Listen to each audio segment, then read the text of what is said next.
Hello, I'm going to be talking about and defining psychological disorders. Throughout the decades of progression, views on psychological disorders have evolved, unfortunately, for the better. It is important to know that having a disorder of the mind is very real and should be treated like any other illness would be treated. Though there is a better understanding of these psychological disorders, there are still stigmas that associate with them, such as not taking depression or anxiety as a serious illness. The definition of a psychological disorder varies, but generally psychopathology involves a dysfunctional pattern in thinking, feeling, and behaving that impairs a person's daily life or disrupts those around them. This can mean that someone with a mental disorder is suffering through personal distress, which could affect their family and friends. As far as types of disorders go, 1 in every 4 Americans have a psychological disorder, which is about 78 million people on any given year. Now I'm going to go into defining 7 different types of psychological disorders. Bipolar disorder is characterized by extreme highs and lows in mood and energy like a wave. More than 3.3 million Americans suffer with bipolar disorder and go through periods of sudden depression to sudden periods of mania. Being in a manic phase means they are having a rush of energy and crazy ideas, like going on a shopping spree or jumping off a pier. So, if you just randomly jump off a pier for no reason, that could definitely show a sign of bipolar disorder. Unless you just want to have fun, then I get that. Now going on to classifying psychological disorders. Abnormal behavior can vary from culture to culture depending on their social norms and what is considered as impaired functionings on a daily basis.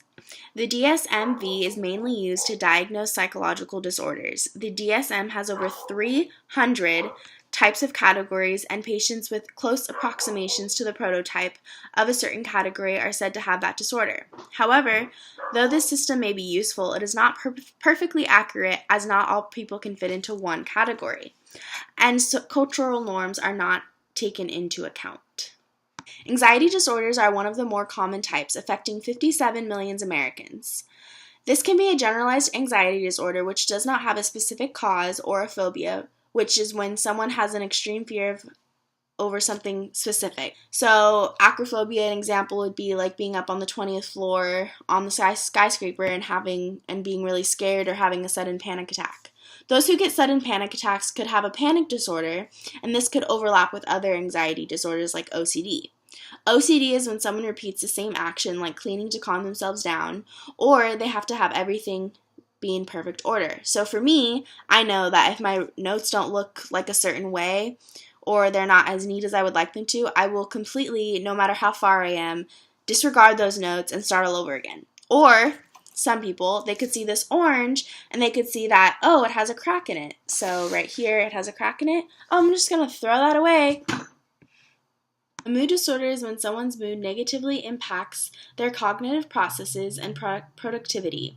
30 million Americans live with a mood disorder such as major depression or bipolar disorder. Someone with major depression will feel unmotivated and unable to find any or feel any pleasure in life. They may also have lower self-esteem. These symptoms must be going on for 2 weeks for one to be diagnosed with major depression. So, personal story time. So, I've had many friends as well as myself who have faced depression within their lives, and it's definitely something not to push to the side, because the farther you push it aside, the worse it gets. It never gets resolved by itself. So, that's just like a personal story for you all. Most dissociative disorders are caused by having a traumatic childhood and suffering through immense periods of stress at one point in life. Dissociative amnesia is when someone suddenly but temporarily suffers with memory loss and they may forget who they are. Dissociative fugue is when someone not only forgets their entire self but create a new name and moves to an entirely new location without realizing it. This can last up to years.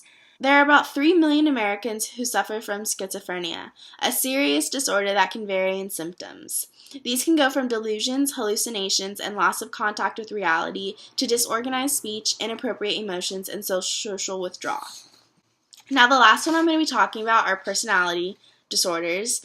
And compared to schizophrenia, a personality disorder is far less severe. It has some of the same symptoms, but they're just like way less severe. You don't notice them as much, and they're not always intact, if that makes sense. Like, they're not always relevant, or they're not always apparent. They're always relevant, but they're not always apparent. And that is the 401 on psychological disorders.